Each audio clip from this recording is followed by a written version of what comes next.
Hola, ¿qué tal amigos y amigas de La Vanguardia? ¿Cómo estáis? Ayer se estrenó como colaboradora de Sálvame, por fin, Rocío Carrasco, después de varias semanas anunciando proyecto. Así que lo que vamos a hacer es, atención, y quiero que se entienda bien, crítica televisiva sobre su participación en el programa. ¿De acuerdo? Digo que quiero que se entienda bien porque últimamente considero que es difícil acercarse a la figura de Rocío Carrasco sin que pues entren en juego otras connotaciones personales que no es el caso. Aquí al final, en este espacio, y por cierto desde hace bastantes años, hacemos crítica de las cosas que suceden en televisión.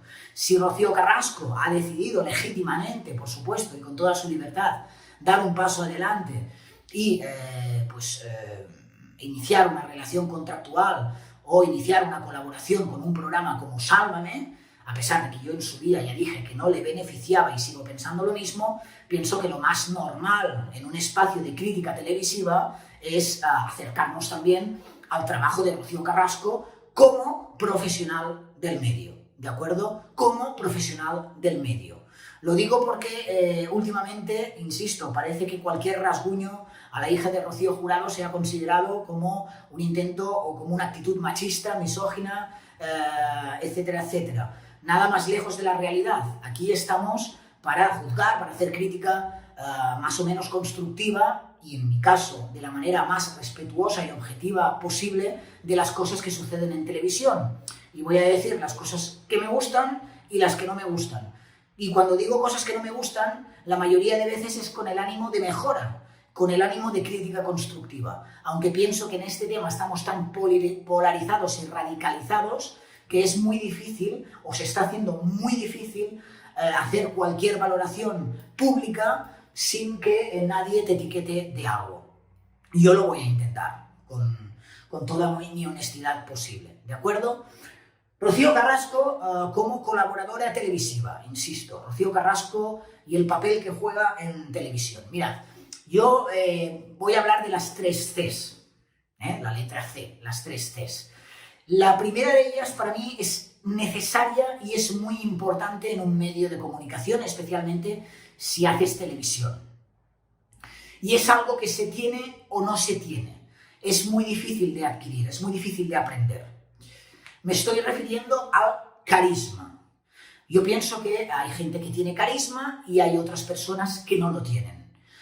Rocío Carrasco, televisivamente hablando, carece completamente de carisma.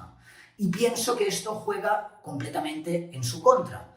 Porque, insisto, al final la televisión te quiere o no te quiere. Y es muy importante empoderarse con ese carisma a la hora de comunicar cualquier mensaje.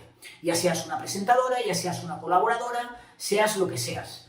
El carisma es muy importante. Y pienso que en el caso de Rocío Carrasco hay una serie de ingredientes de inseguridad, de estar, yo la veo desubicada, la veo en cierta manera incómoda, con determinados envites personales, falta de ritmo, y precisamente en un programa en el que entran en juego de manera magnánime todos estos elementos que os estoy comentando, especialmente la necesidad de tener una reacción a conversaciones o a polémicas que se puedan dar en plató, la necesidad de tener un ritmo televisivo, la necesidad de hacerse valer por encima de los demás, en un plató donde es difícil exponer más de 20 segundos una teoría, ¿no? Porque te cortan a las primeras de cambio, donde todos quieren tener su opinión. Pienso que hace falta una serie de ingredientes y de elementos que Rocío Carrasco ni ha tenido ni evidentemente tiene.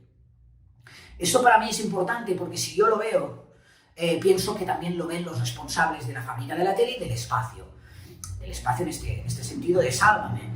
Con lo cual, pues una vez más vamos hacia mi teoría, que Rocío Carrasco no está aquí en Sálvame para otra cosa que no sea hacer negocio propio, que me parece algo lícito, pero lo que ya no me parece bien es que vendamos algo como algo que no es, ¿no? Es decir, que no nos subamos al carro de es que Rocío Carrasco va a usar la televisión para mandar mensajes positivos y para entrar en valoraciones en una sección que sea constructiva y no destructiva. Bueno, todo esto vais a ver que se va al garete, que no tiene ningún sentido y que al final Rocío Carrasco está en televisión porque, uno, es uno de los reclamos más importantes a día de hoy, nos permite seguir estirando del chicle de lo que realmente importa de Rocío Carrasco, que es sus vivencias personales y que nos va a dar material, evidentemente, para otros espacios de la cadena y que lo que menos importa es lo que haya ido a hacer Rocío Carrasco en ese programa. Y ahí entran las otras dos T's que para mí son importantes, que son la consecuencia y la coherencia. Es decir, al final cuando tú eliges un espacio televisivo, porque debo entender que es una decisión propia de Rocío Carrasco, que nadie la ha obligado, ¿no?, a estar en televisión, para mí es importante que el proyecto sea coherente con lo que tú quieres o estás pregonando, ¿no? Y a mí lo que me sucede, ahora entraremos en detalles, ¿no?, en la sección, pero es que el cometido que le han dado a Rocío Carrasco va justamente en contra de todas aquellas causas para las que se le está abanderando, ¿no?, en cierto modo, durante los últimos 4 meses con el testimonio de su docuserie. Es decir, si estamos pregonando la libertad individual de dar un testimonio y de explicar unas vivencias, me parece que darle una sección donde el contenido es precisamente criticar lo que hacen, dicen o dejan de hacer otras personas, otros colaboradores, por parte de personas anónimas que pueden tener un determinado valor o no, no es coherente con esa línea que había mostrado Rocío Carrasco hasta el momento. Es decir, si yo hubiera tenido que asesorar a Rocío Carrasco, quizás lo único que hubiera admitido para su vuelta a la televisión es un espacio de denuncia en la línea de personas que pudieran estar pasando por la misma situación que ella ha pasado, donde creo que su testimonio sería mucho más valedor y potente y su voz sería mucho más creíble.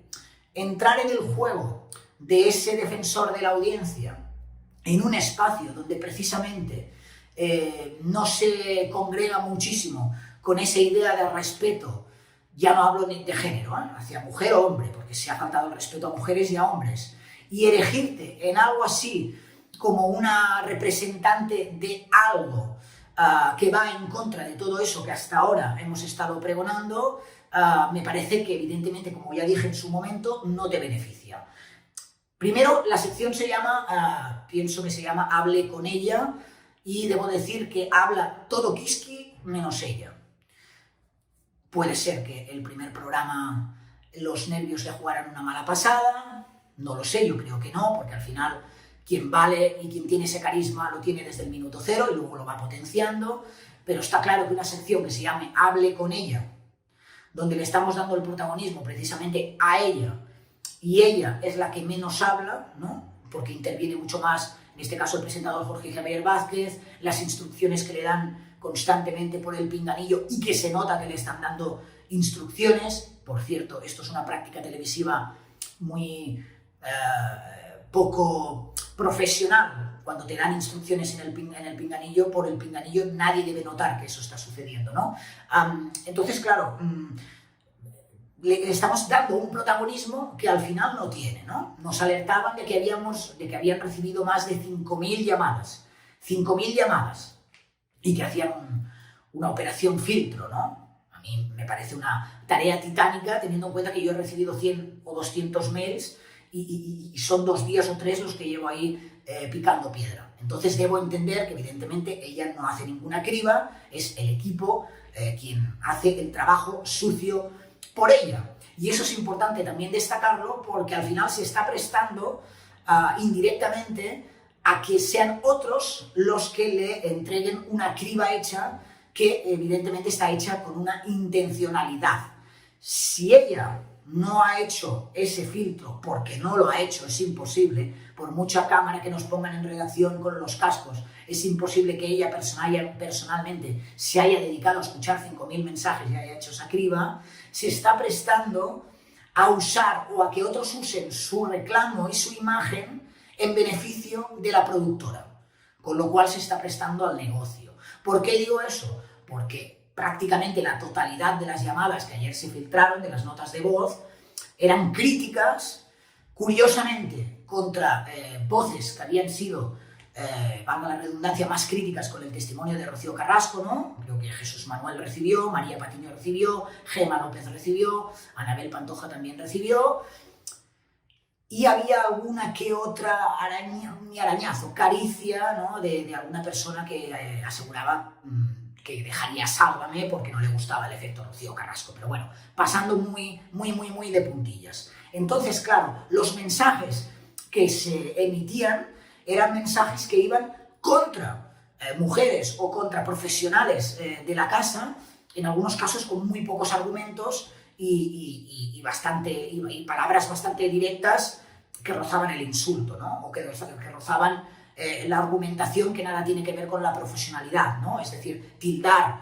a Anabel Pantoja de soberbia, de prepotente, que es algo que ya se ha dicho 1000 veces, a mí no me aporta absolutamente nada. Pasar un mensaje de María Patiño con el que se metían con su físico, con su manera de hablar, con su edad, para después ella misma en plató decir: no podemos, palabras textuales de Rocío Carrasco, no podemos juzgar a una mujer ni por su edad ni por su físico, me parece poco honesto. Porque si tú no quieres juzgar a una mujer por su edad ni por su físico, no tienes ninguna necesidad entonces de pasar ese mensaje.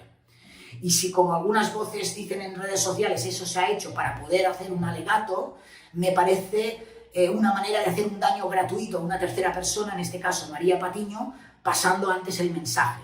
Cuando si tú quieres hacer un alegato, simplemente con decir: hemos recibido algunos mensajes que van en esta línea y no lo vamos a permitir ni los vamos a emitir, había más que suficiente. Pero caemos en la misma trampa, ¿no? Es decir, vamos a poner el mensaje, vamos a dejar a una mujer, en este caso, que se la critica por su físico y por su edad o por su manera de hablar, y nosotros estamos ahí prácticamente impasibles ante lo que eso está sucediendo.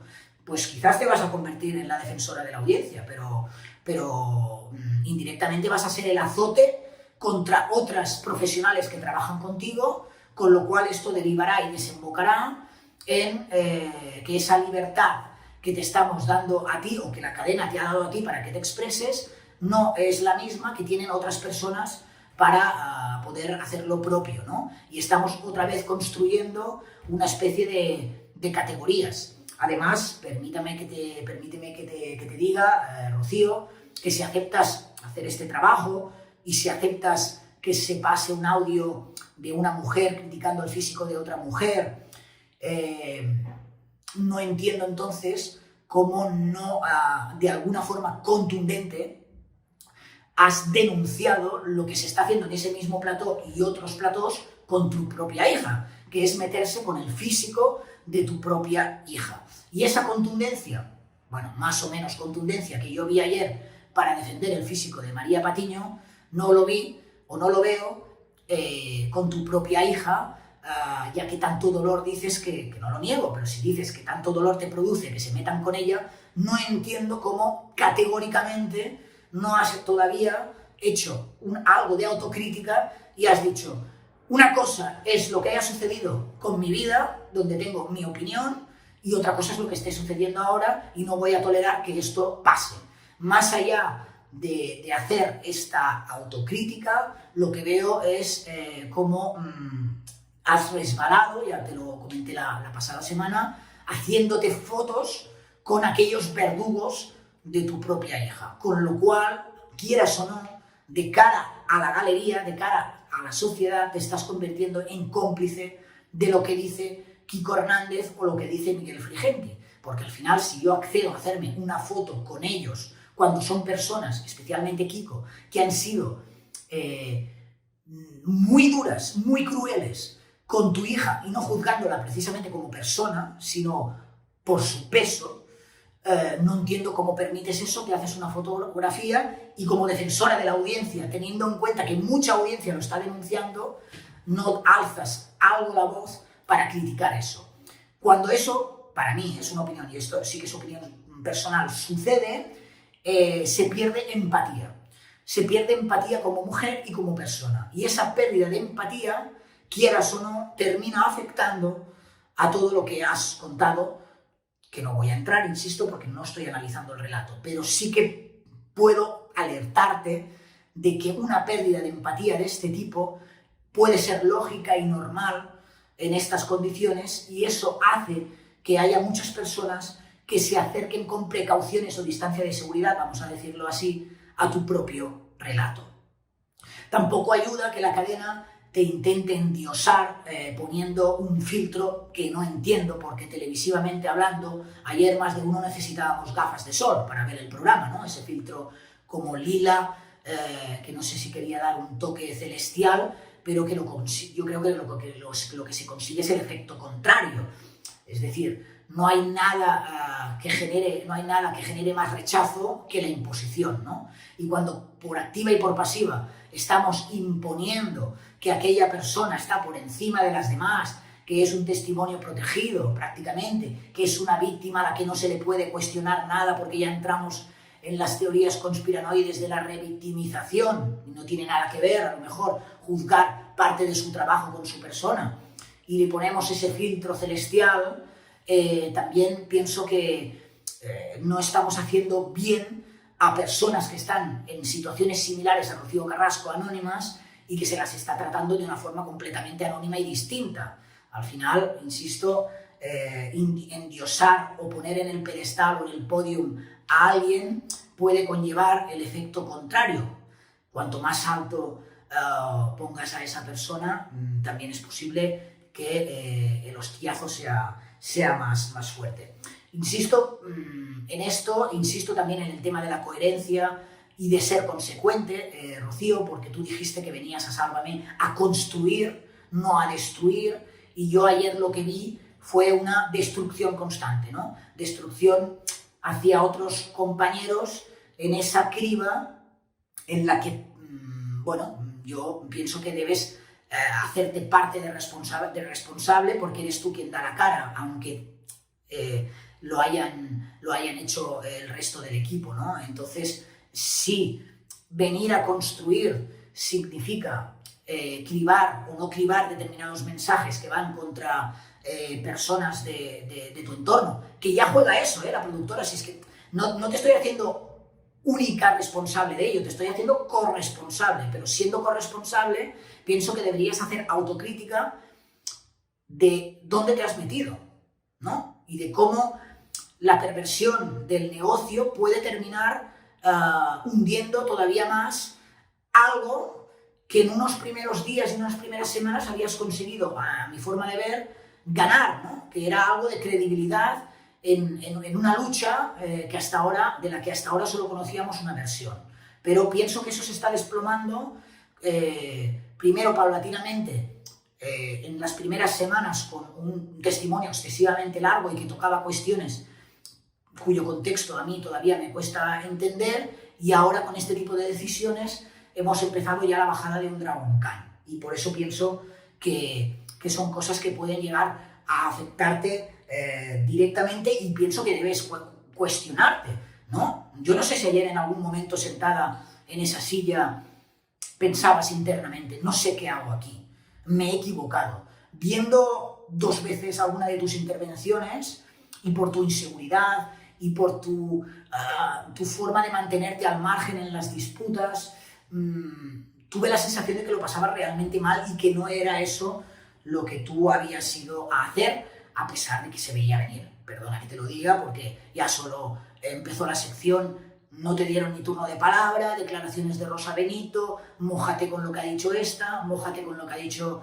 tu hija, mójate con lo que está haciendo Olga, además con un lenguaje algo soez, perdona que te diga, es decir, repetir constantemente lo del no tiene coño tampoco te beneficia si siempre terminamos con esa sentencia que no aporta nada.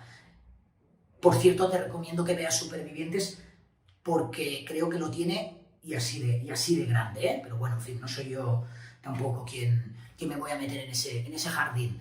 Y luego tuviste pues, tu propio cara a cara con Gemma López, que al final Gemma López dio una lección, a mi forma de entender, de lo que tiene que ser una tarea periodística. Ella es una periodista de raza y al final, igual que en su día cuestionó la otra parte, porque estando en plató ella ya había cuestionado duramente a Antonio David, ahora cuestiona los puntos de un relato que, como ella dice, se ha hecho mediático y que por eso tiene el derecho de cuestionar, en los que no está de acuerdo. Te lo dice de una forma muy elegante, sin crispación a la cara, te dice lo que piensa, ¿no? Ese momento de afirmación de estás aquí por dinero y porque te protegen, es así. Quizás es un lugar donde hasta ahora no te habían protegido, pero ahora por negocio interesa protegerte, con lo cual estás bien y además ganas dinero. Y te comentó pues, algo que desde aquí también hemos criticado y denunciado en alguna ocasión, ¿no? Que es ese efecto colateral de víctimas que dejas, ¿no? Que dejas en tu camino por haber intentado o por haber dado tu testimonio. Ya sé que Rocío Carrasco insiste en decir aquello de yo lo necesitaba para poder seguir viviendo, pero hay muchos que pensamos, ¿a costa de qué? ¿Y a costa de quién? ¿No? Y si realmente el objetivo del documental solo era ese, poder explicarte para seguir viviendo, todo lo que viene ahora, mediáticamente hablando, a mí me sigue sobrando, igual que una segunda temporada, y esas participaciones en programas donde, insisto, se está haciendo todo aquello que tú has salido a una palestra pública a denunciar, con lo cual, en cierta manera, te conviertes también en cómplice, y esto, y no me cansaré de repetirlo, no te beneficia y tampoco beneficia a la credibilidad de tu relato. En definitiva, yo tengo la sensación, ahora que se acercan los Sanfermines, de que ha habido cierto ejercicio de contención por parte de la fábrica de la tele, de contención del ganado, ¿no? de la criatura, de las bestias, de los toros, quietos ahí, hasta que se termine la docuserie. El protagonismo es para Rocío Carrasco, pero veo que poco a poco se están dando cuenta que con una voz única no van a ninguna parte, más que nada porque no se crea conflicto. Y al final, Sálvame y todos los productos de la fábrica de la tele navegan y se sienten cómodos en el conflicto. ¿Qué creo que va a suceder? Que poco a poco se va a abrir la barrera de los Sanfermines y los toros van a salir pitando, permitido esa acción permitida por el propio negocio que ahora te cobija. Parece algo perverso, pero si lo pensáis bien, es decir, es ejercicio de contención, ahora no toca, quietos aquí, con lo que supone para muchos de los colaboradores que les censuren su opinión, con lo cual es una manera de que cuando salgan con muchas más ganas y más asalvajados y motivados, y cuando a mí me interesa, porque esto ya está degenerando en polémica, abro las compuertas y sale el ganado en estampida a la yugular de quien haga falta, a pesar de que voy introduciendo elementos en plató de protección para que no sea tan descarado, ¿no? Pero veo que ha habido ya un cambio en estas últimas semanas, cada vez estamos dando más posibilidad a que voces críticas se enfrenten a ti, y lo que te recomiendo es que vayas con mucho cuidado, porque aquellos que te protegen, aquellos que ahora parece que te protegen, son los que en su día te maltrataron. Y si en su día alguien te maltrató, televisivamente hablando, pienso que es muy lógico que de la protección se vuelva a pasar a otro estado solo para conseguir audiencia y hacer negocio a tu costa.